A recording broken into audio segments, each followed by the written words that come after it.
Hello and welcome to Center Stage with ICS Theatre. I'm your host Anita Mantri, back with another exciting episode of Chit Chat once again with Mr. Mahesh Dattani. Mr. Dattani is a highly regarded contemporary English playwright in India. He has written and directed a gamut of plays in his 40-year career and continues to mesmerize his audiences and win accolades with his works even today. In our last episode, we talked to him a little bit about his past, from his introduction to the world of theatre to his most recent projects with ICS Theatre.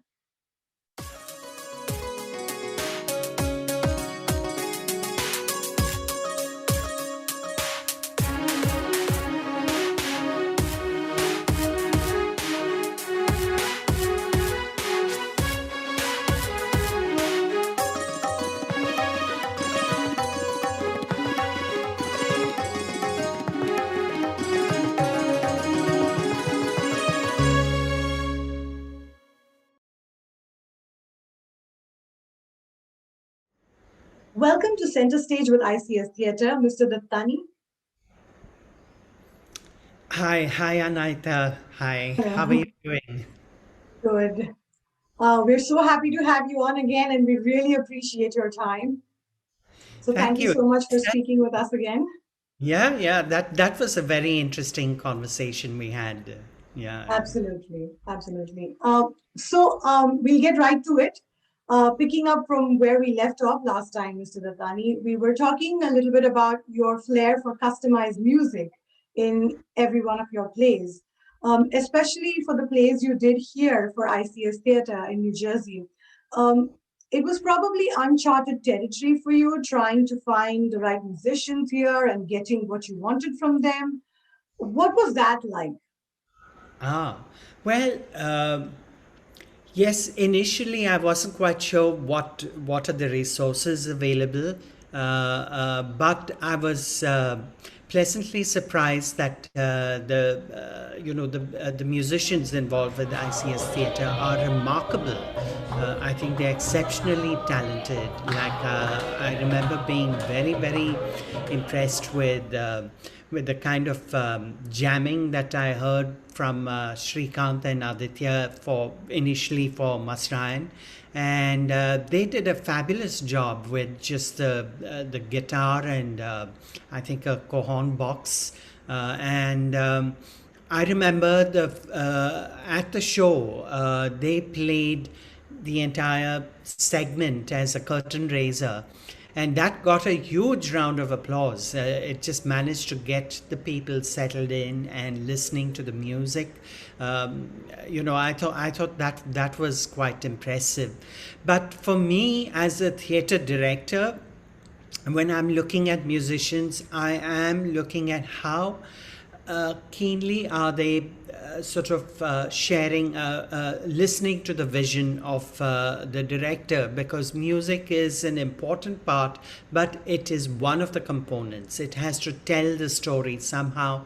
It has to, and for me, using music is a great way of getting the inner story, the inner mood, which is not being spoken, which is not seen on stage. And I Sure. think it plays a very crucial and very specific purpose, and less is more. And so, my reservation, usually working with very talented musicians who are used to performing solo, is that they can't hold back when they have to and just allow the music to be one of the actors. But I think all of them, Shrikant, Aditya initially, and then we had Vikram for Rakt Phera as well, amazing singer. And I think so much of the pathos of the play, which is a highly emotional drama on honor killing and everything, and again very specifically set in Rajasthan, Haryana, the border area, and his music, his voice, it just somehow fitted right in, and I think they were amazing. And with Rak Phera, it was wonderful because we had them live, very prominently on stage. Of course, even with Masrayan, it was live music. Um, and it was with Vikram singing and Aditya playing different percussive instruments. Like I remember the Duffley was brought in even to make effects, and he provided wind and stuff. And this is something very interesting because I learned this from the great master B.V. Karant. When I was sitting in, I was really just a young whippersnapper at that time. And I observed how sensitive he was to sounds. And he was a great musician himself, being a theater director, and he would insist that the actors reproduce these sounds. Even if it's something as simple as a door creaking, he would convert that into music, and the musicians would then pick up that sound and translate it to music through instruments, and sometimes through voice and stuff. So he said something interesting, that in theater even noise has to be made into music.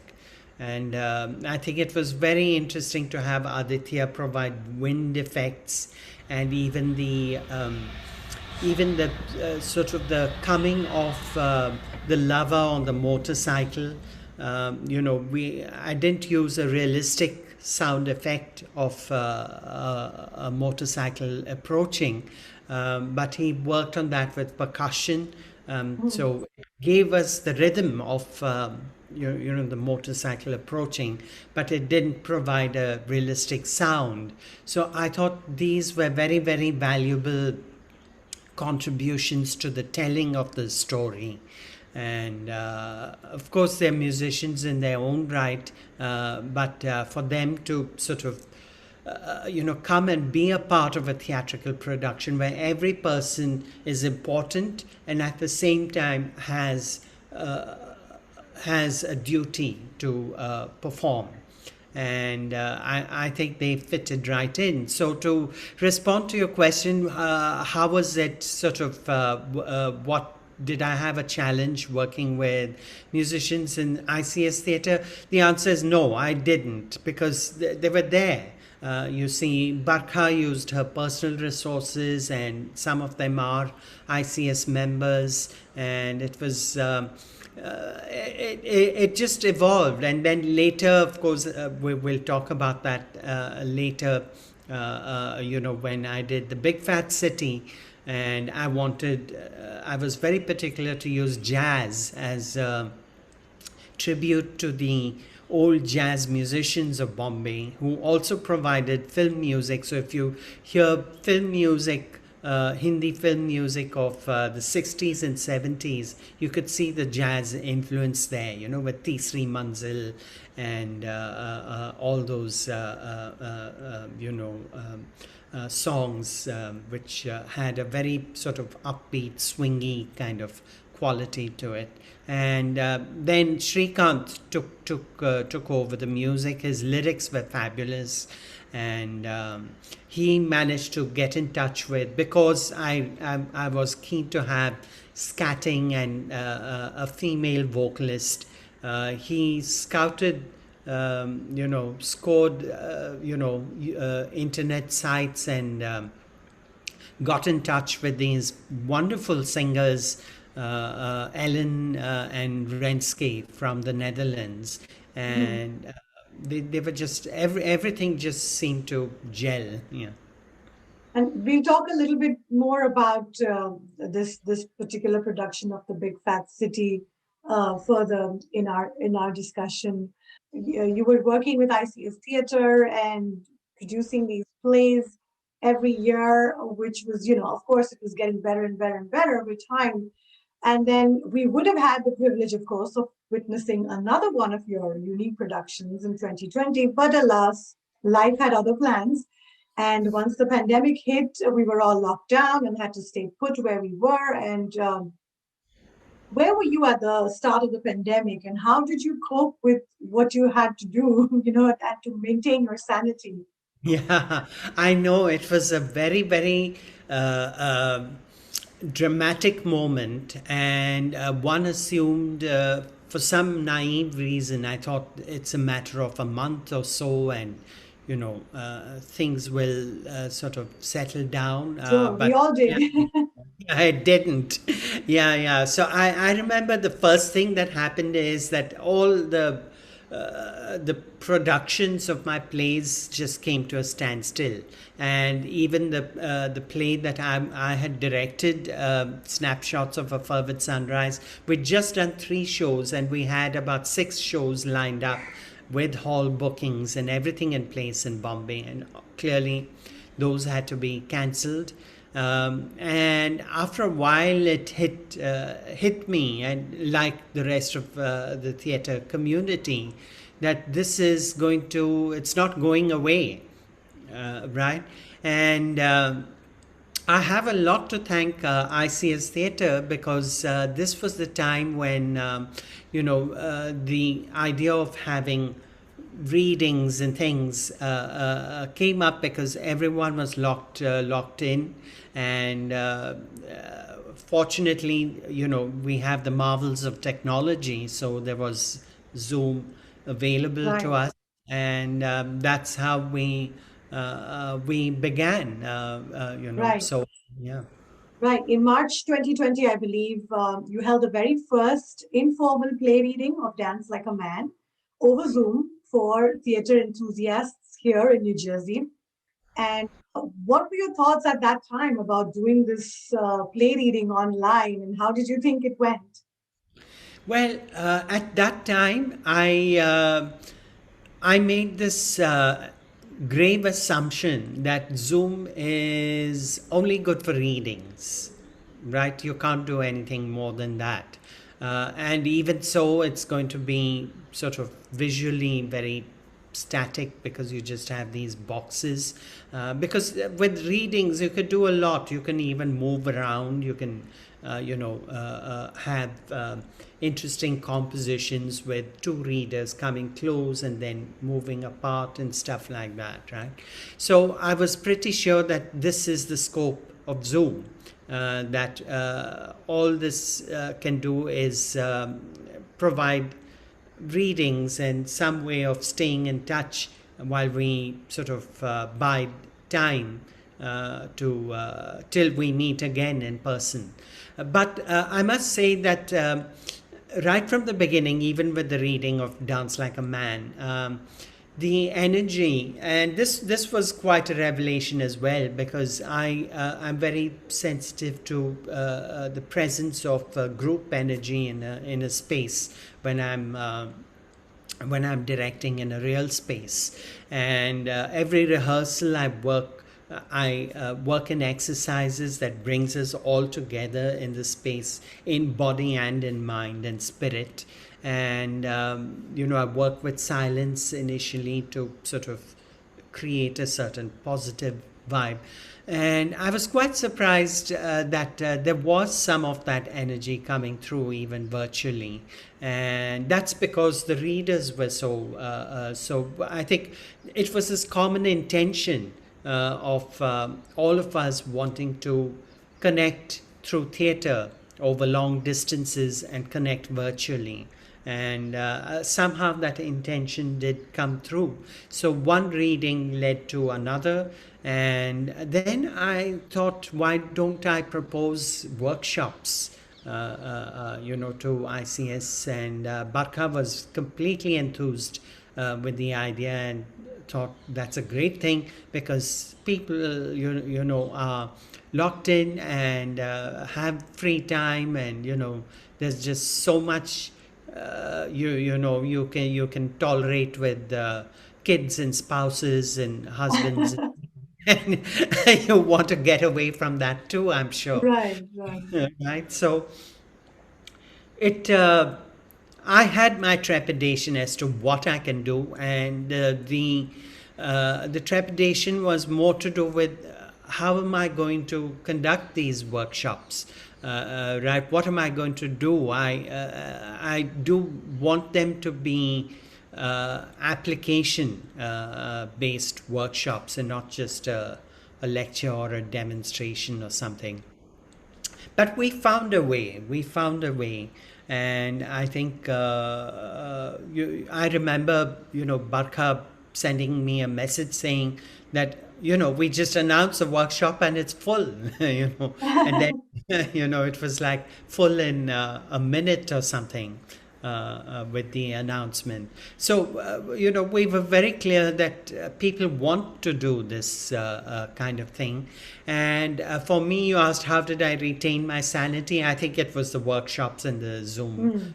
productions. So one thing led to another, and then we were working with different batches because they were filling up so fast.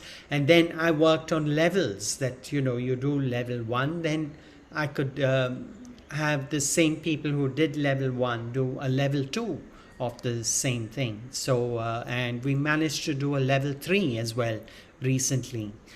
So, it's been a wonderful learning experience for me because I had to unlearn and relearn a lot with this. I'm not technologically, although I'm a filmmaker, but still, technology has never been my strength. But I've learned, and I'm pretty okay with it now.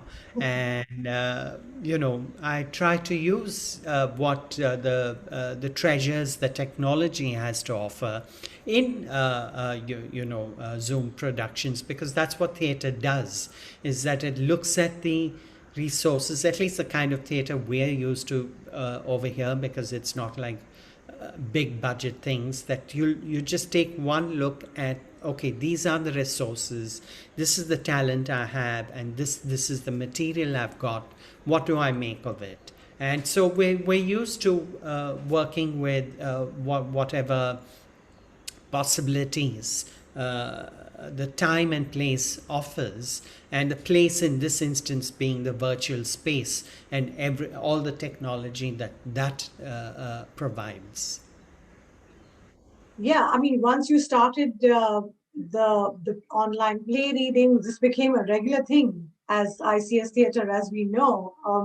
It became a little more formal. We had some online registrations and a little more formal process because, like you said, it was filling up fast right away.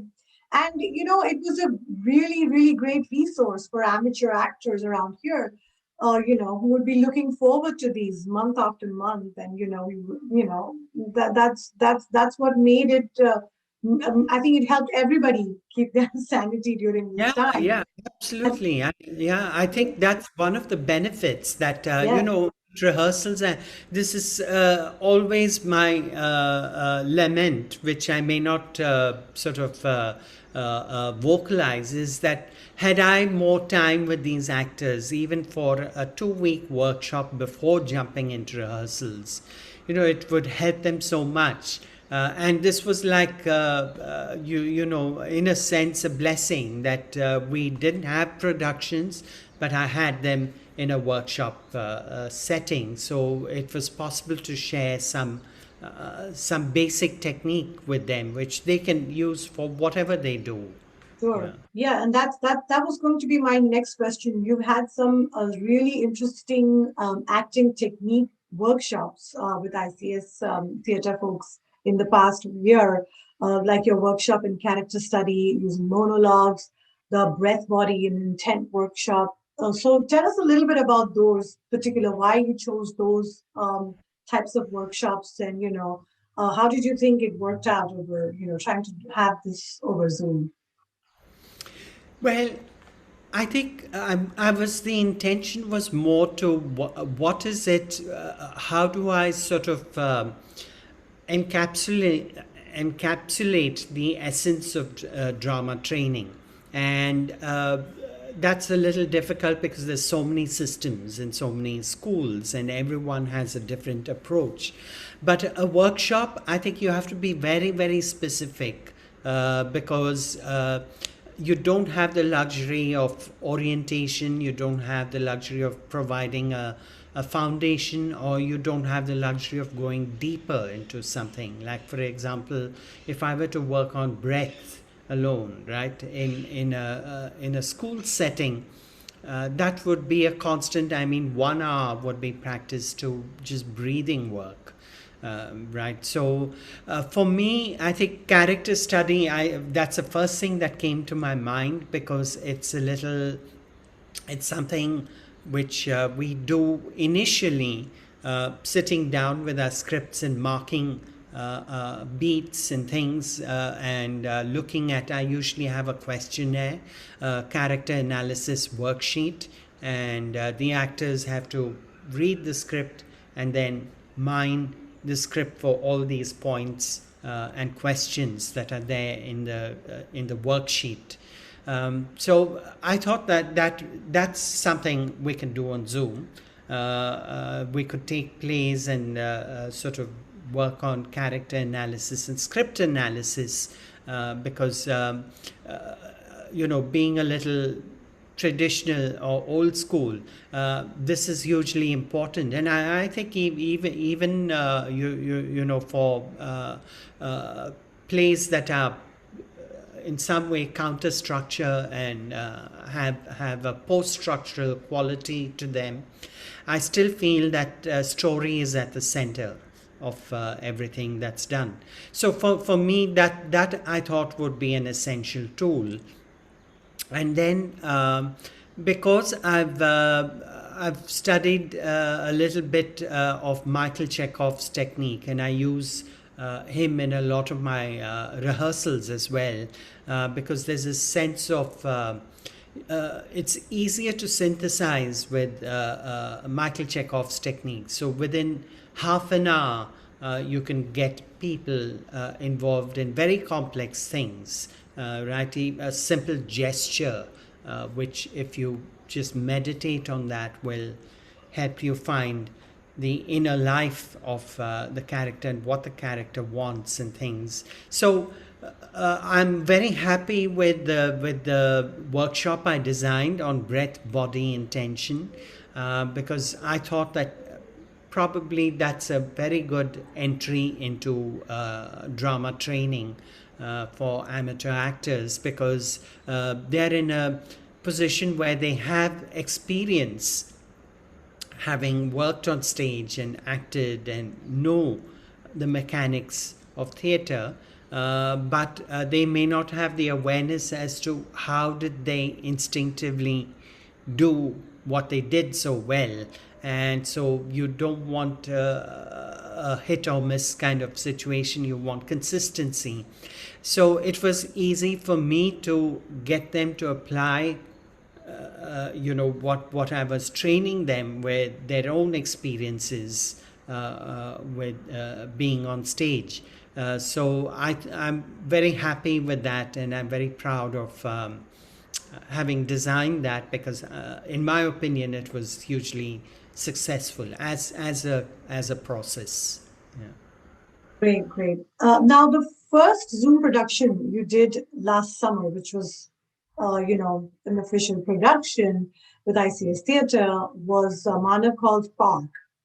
I've seen this play online, and I thought that you employed some really remarkable techniques to interpret what the playwright had in mind, especially in terms of how to convey the movement of the actors in an online setting where each actor is in reality sitting miles away from each other in their own homes.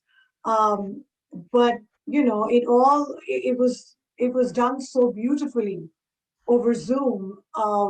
It was just amazing. Could you tell us a little bit about that?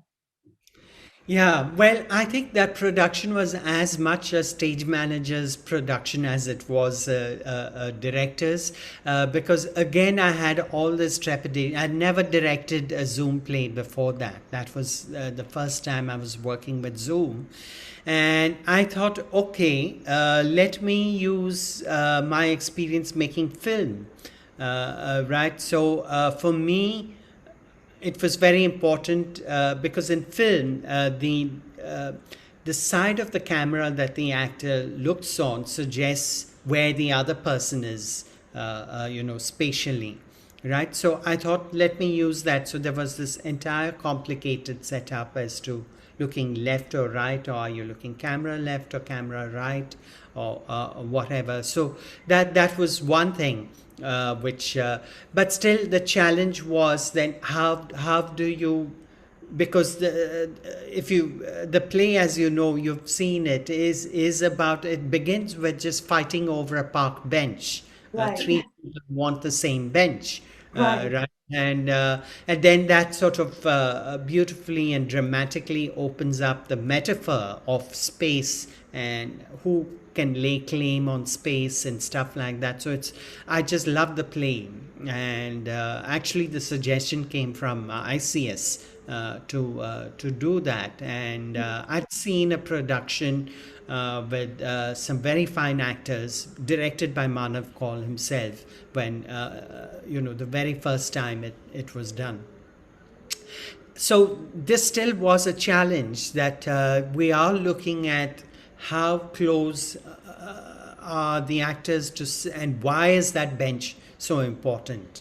That is a revelation in the play.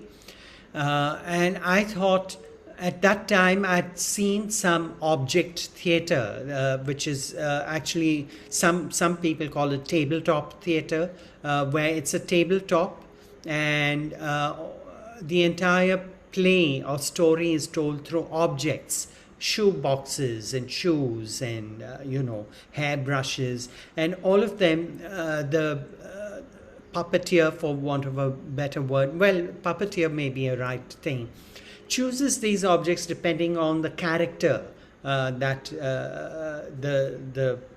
the play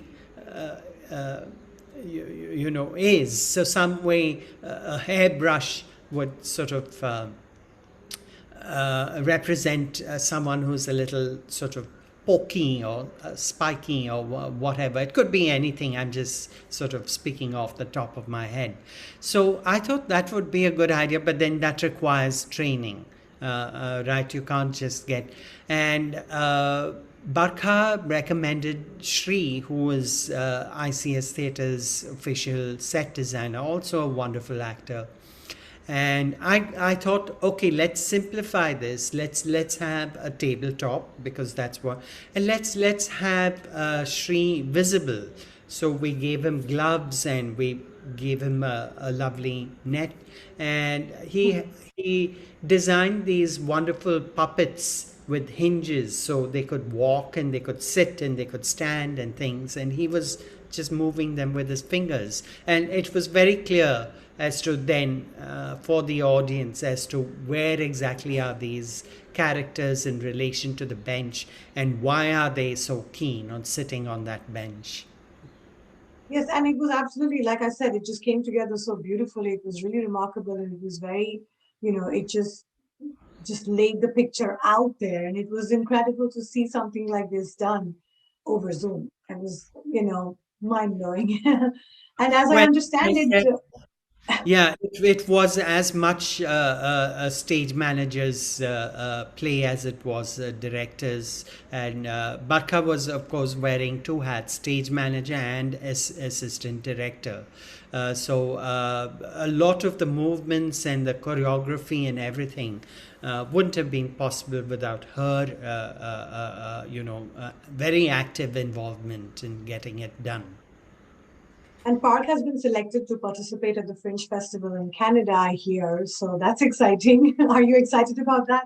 Yeah, I didn't know that. That's great news. Yes, absolutely. Yeah, yeah. Congratulations. Thank you. Yeah, well, congratulations to ICS. Yeah. So your next, your second online production with ICS Theatre for last year was a play that was written by you, The Big Fat City. Now, this play, as I know, also was somewhat of a technological and a logistical feat, I believe. First of all, it had a large cast and an even larger crew, even though it was online. And there was also this the custom song. There was custom graphics, custom background changes for each actor, scene to scene changes, text messages popping up on screen. You name it, it had it all. How did you manage this feat, and how did it all come together? Well, again, I think nothing is possible in the theater without a collaborative work, and everyone has the same intention that let's put all this together and do something with it. Uh, Now the Big Fat City, even as a stage production, has technology involved, because we could see the text messages which people, because that's how they reveal their true intentions, through the text messages they're sending to people outside, passing comments on what's happening and stuff. So it is a challenge, and then added to that, you have somebody dying, because it's a dark comedy, as you know. And you also have television news broadcast where the characters are interviewed, and then immediately after that you have them popping in, because it's an interview that just happened below in the building where the body was found and stuff like that. So I think I thought this would work because of its technological challenges. This just might work on Zoom. Right, but of course there were this other challenge, is that as because it's written almost like a farce, the people popping in and out of bedrooms and bathrooms, and through the front door, and dropping dead drunk on the floor and stuff like that. So it was a lot of fun doing it, because actors came up with their own inventions, and of course there were certain things that it may seem so simple, but just to mime lifting a body, to have two actors in separate windows in separate spaces, and they can't see each other. How do you sort of get any kind of synchrony, and in that becomes such a huge challenge on Zoom. And if somebody is fallen on the floor, drunk or dead or whatever, just to get the actors to look in a spot that looks convincing as a mosaic, that all of them are looking at the same spot. I think it was very, very demanding, but exciting, because again, like I said, thank God for the little film experience I had. It was possible for me to get that, and this was even beyond working in film, because in film you work with cuts. So you Right. have one actor looking right, and then you cut to the other actor looking left, and that's how you match, that you get the feeling that they're talking to each other. And here you have them all at once. So, and then you also have the challenge that Zoom, once you sort of knock yourself off camera, when you come back on, your position has changed. Yeah. uh, right, so as you well know. And then I decided, hang it. Barkha was most concerned about that, because suddenly you have all these people jumping around, because as you know, you were a part of it, that there's all this action of people coming in and going out Yes. and not, Yeah. right? And I thought, okay, let that be a part of the farce. Let people jump around. That'll create its own kind of music, in the gallery format. And Barkha, of course, had her hands full, working out. Like, she worked out the geography of the flat, so that at any given point, every actor knew where they were in relation to the flat. Were they near the window? Were they near the wall? Were they coming from the bathroom? Were they coming from the front door? And I think that it was an operation. That's the only word I could think of. And it was like a kind of war footing, a kind of military exercise, like a drill, Right. And yeah, and I think thanks to the entire technical team, because what Barkha, and rightly so, what she did was she employed one technical person to handle each actor's requirements, because each actor had background changes, and they had music coming in at some point, or they had to follow a metronomic beat, because that was the only way I could think of to get any kind of synchrony, like if they're all opening the door at the same time, there was a metronome which told them, okay, on the count of four is when you open the door and stuff like that. So, and I think she called them angels because they were doing all the work invisibly for the Behind actors. the scenes. Yeah, absolutely, absolutely, and of course there was actual recording. I mean, you did a wonderful job as the news reader who was sort of giving us the news about the drug bust and what's happening in the Right. TV stars' life right now and stuff. And Yes. that was also great fun. But I imagine it took, we had. Ashika who did the graphics, and she did Yes. an amazing job of Yes. that. Very, very professional. Even the body falling, and the washing machine sort of spinning around and stuff. I thought she did an amazing job. But to me, I think the highlight was the music because I thought we got a real uh, kick bleep number out of Shrikant Aditya and Ellen and Rensky. It's a kind of music track which, if people, sometime in the future want to do this on stage, I would say I insist use this music. It's so spot on and so well done. It's got the life is c'est la vie kind of thing. At the same time, it's a little dark.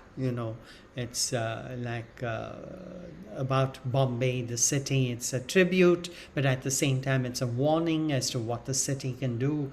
I think it's got all that, in the music, not just the words, but in the way it's come out. So I think it's. Yeah, the music was absolutely fabulous. The way it came together, and with all of working with all of these people, across all over the world, and it just, I think the end result was absolutely fantastic. So, at the end of the day, what are your thoughts on this new world of Zoom? Is it a blessing or a curse? Oh, definitely a blessing. I don't think we should curse it. That would be a complete ingratitude because that's what's kept us going this past year and will keep us going for a long time, I have a feeling. And it has provided lessons that yes, it's a format that was is designed for conferences. It's not designed for theater. And unfortunately, designing for theater doesn't give you the billions that designing for conferences would. But somewhere, I hope somebody in Zoom has this idea that why don't we offer a service to the artistic community and design something specifically for the needs of performance, live performance. It is live because the audiences may be viewing this in their homes and viewing it virtually, but we do endeavor to do it live, that it's happening at the same time. And so, as you well know, it has its challenges. Zoom doesn't provide because it's designed for noise cancellation, for removing ambient sounds and things. Yes. And theater relies so much on the texture of sound, to give us a kind of perspective on spaces and stuff. So I think some kind soul out there should design something for a Zoom platform, a software for which I think theater producers, directors, even musicians could use because again, the music requires a synchrony. You're hearing the sound at the same time. That becomes very important. Yeah. Yeah, I mean, the world has changed in the past year, and everyone in their own individual fields have adjusted, and so has theater. Everyone has we've tried to make the best of it, I guess, given the circumstances. Absolutely. Yeah. Yeah. Yeah. Absolutely. Yeah. So thank you so much once again for taking the time to speak with us, Mr. Dattani. We really appreciate it. Thank you Thank very you. Thank you, Anaita. Thank you, ICS. Thank you. Bye.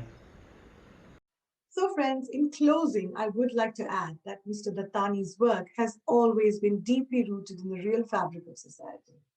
His works represent the most crystallized, purest versions of the truth, which in many instances may be uncomfortable to confront, but he does it anyway.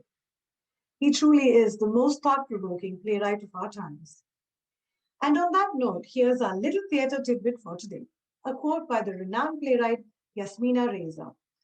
She once said in an interview with The Guardian, theatre is a mirror, a sharp reflection of society. In other words, theatre is a deliberate view of life as it is, a distilled version of real life. It captures the essence of human behavior that is sometimes more vibrant or more tragic, and yet more perfect than everything that is ordinary about me and you. That's it for today's episode. I'm your host, Anaita Mantri, signing off. I'll see you next time on Center Stage of ICS Theatre. Until then, take care and support the arts. Thank you all for watching and have a great night.